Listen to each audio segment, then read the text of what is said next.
Hello and welcome to this A-Level Spanish revision video. My name is Aron and I am the founder and head tutor of Elite Espanol Tutoring.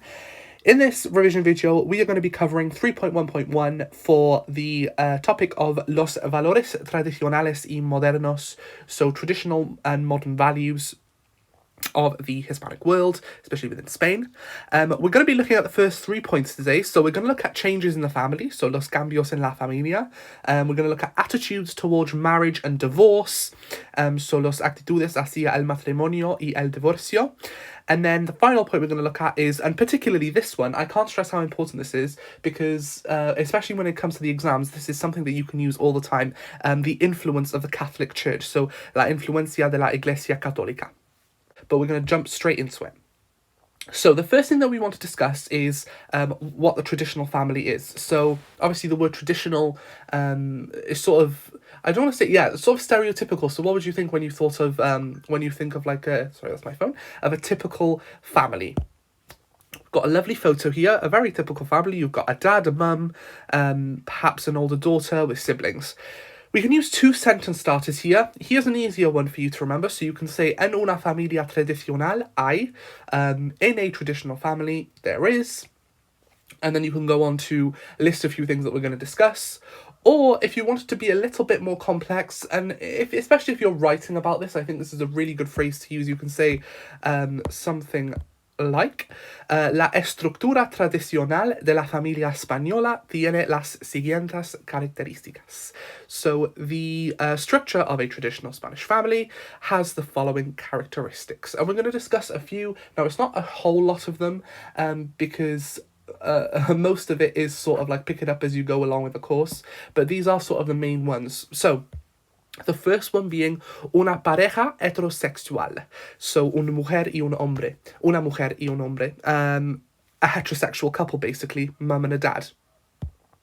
Then you've got kids, los hijos, no matter how many that is, although what I will say is that you could note with the older Spanish families, or older traditional Spanish families, the more kids the better. It was sort of seen as a positive. The more kids you had, the better. It's exactly what I just said now. Es normal para la familia ser grande. It's normal for the family to be big. And when I say big, I mean like 4, 5, 6 kids. And then that would mean that you live close to your other family members. If you think about it, as well, in Spain, there are a lot of cases where kids live with their parents, but those kids have then their own kids. So you've got grandparents, parents, and then kids living all within the same house. And that is just sort of like the typical structure. And then finally, another major big one is respeto a los mayores, so respect for elderly people, or respect for elders, rather. Again, this one is so important, especially when we're going to go on to discuss the influence of the Catholic Church, because those grandparents would have been brought up with the teachings of Catholicism like drilled into them. So whatever they say goes. Looking a little bit now at gender roles. So gender roles very much do still exist in Spain and amongst other places. So obviously we've got el hombre, so the man. The man is the protector of the family. Sounds a little bit, I don't want to say, sort of crazy, but it's the truth. They're considered the protector of the family. It's his responsibility to make sure that they're all safe. He's also the provider of the family. So he works to get money so they can live. Then you've got the opposite of, obviously, la mujer, the woman, the wife. She looks after the kids, a really important verb, cuidar, to look after, can also mean to assist, but it's mainly the verb for to look after. Mantiene la casa, so she maintains the house, that's a bit like broken English, but she looks after the house, makes sure everything's okay with it. Cocina la comida, so she cooks the food. And the last point sort of goes hand in hand with mantiene la casa, but she makes sure that the cleaning of the home, basically, she makes sure the house feels like a home. And obviously you've got the synonym there for la casa and then hogar. Now, getting on to something really important, religion. So, religion has played a huge part. It's such a big part on structures for Spanish families. There should be a capital C there. It's Spain is a mainly predominantly Catholic country. The traditional family, sort of what you would define as the traditional family, everything about them goes hand in hand with the teachings of the Catholic Church. And again, this is why I was saying it's so important that we understand why.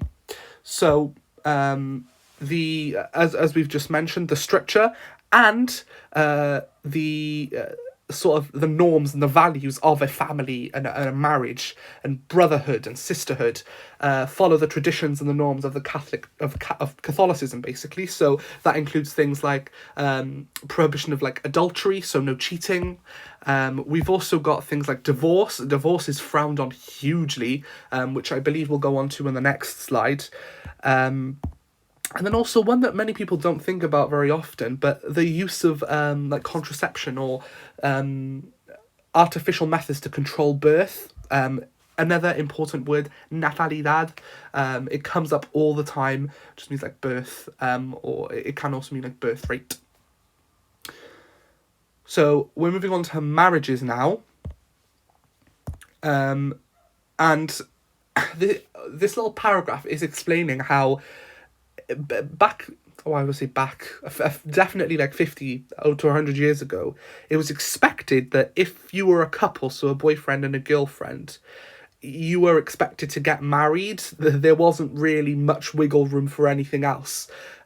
So if you had been dating for 4-5 months, which isn't a long time at all when we think about the circumstances nowadays, nowadays people are dating for years and years and years, and then they eventually decide to get married because they think, oh, what else have we got to lose? We've already been together for such a long time. But back then, and this is still the case for a lot more smaller communities in Hispanic countries, dating for a few months and then you get married. That's just how it goes. As I mentioned, there is sort of no wiggle room. And again, this is all because of the influence of the church and the teachings. Divorce was frowned upon. And again, in many places it still is. And for many people, especially women, which we will go on to learn about a little bit later, not in this video, but when we're talking about women's rights and equality, they didn't have a choice. And I mention this because domestic abuse or domestic violence was normal. It was normalized, and so first of all, women didn't know what to do. They were sort of like, well, what do I do now? Because the husband is the person who works, he gets the money. If I leave him, I've got nothing. And also, in many times, there would be kids involved. So the mother would have to think as well. The mother or the father, I'm saying mother again because this is predominantly women, but it is still very possible that there would be men in these circumstances as well. The mother would think, I can't do anything because the kids would get involved, or I can't do anything because the kids need to eat, or I can't do anything because the kids would get hurt. So there's so many things behind it. When it comes to marriages and that idea of divorce, I think if you even mention the thought of divorce to perhaps a grandparent, or you were a woman who said, "Mum, my husband is beating me. I think the only way for me to escape is to get divorced." You would get looked down on, even if they were your parents. It is crazy to think about, but that is just how it was. They always had to ensure that the the line of the family, or the standards and the what's the best way to describe it? The reputation was upheld. And so if there was even a whisper of a divorce in the air, that would be shut down immediately, okay? And again, like I mentioned, that was strongly influenced by the Catholic Church and the fact that divorce just was not an option. So what's changed? Obviously, we've been discussing for a while, a couple of minutes, some of the things and what they were like in the past, but what's changed now? So nowadays, there are more women working. More women are able to have an education. They're able to go to university, get a college degree, and then they're able to go into professional jobs. And as a result of this, sort of switched around where men, men don't have jobs anymore, or they're unable to get a job. So the woman becomes the provider of the family, or the wife becomes the provider of the family, and so the roles have been switched. We've got couples who no longer want kids. Again, there will be a separate video discussing this on why. You've got the social, the economical factors, economical factors rather. But again, this is a very big change to what it would have been like in the past. It was expected of you to have children, and the more the better. If you didn't have children, okay, you were married, that's fine. You've sort of ticked the first box. But really, you've got to have kids in order to be accepted into a traditional Spanish society. Then we've got one which is obviously a very big change. You've got the acceptance of same-sex couples. So obviously you've got homosexual couples who are able to live in Spain.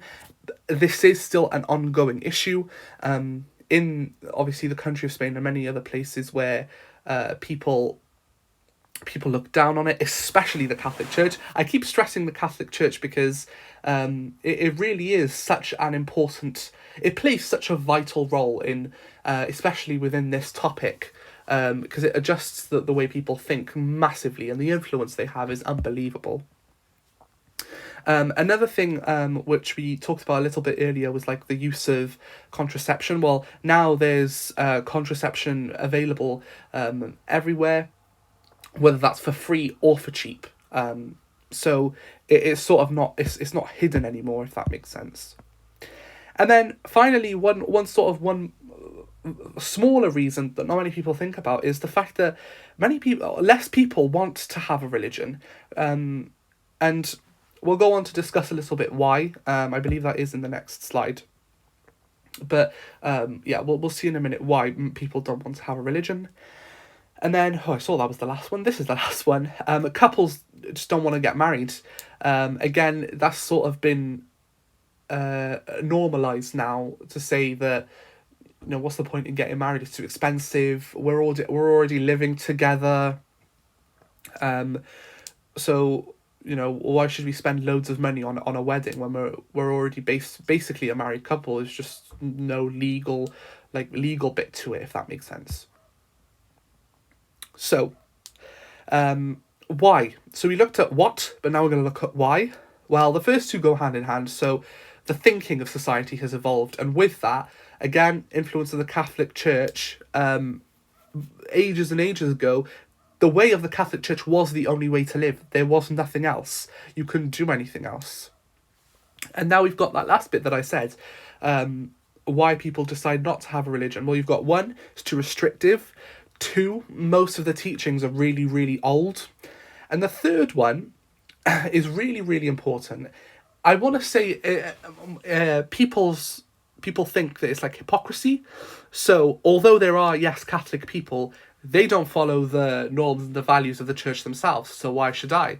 So, for example, you've got Catholics who take drugs or get drunk, who kill, who think it's okay to do all these horrible things that go against everything that the Catholic Church teaches and the Bible teaches. So it's a game of hypocrisy, really, and it makes total sense. You know, you've got people who say, well, you've got this you've got this person who's really religious and he's doing all of these things, so, you know, he can't really be religious, can he? It's very logical thinking. Now, if you did want to have your own copy of these slides, I've left a link down below to this resource on my website. You can use the code for 10% off. It costs about $1.99, and then obviously when you apply the discount, it'll be a little bit cheaper. So if you wanted to have a physical copy of this, obviously feel free. You don't have to. Feel free to pop down into the link below and grab it. So I hope you found this video helpful. If you have any questions, let me know down below, or if you have any adjustments or suggestions as to what I could create coming up, any revisions resources that you would like me to create, or even any mistakes that I might have made in this. So yeah, hopefully you found this helpful, and I'll see you guys very soon.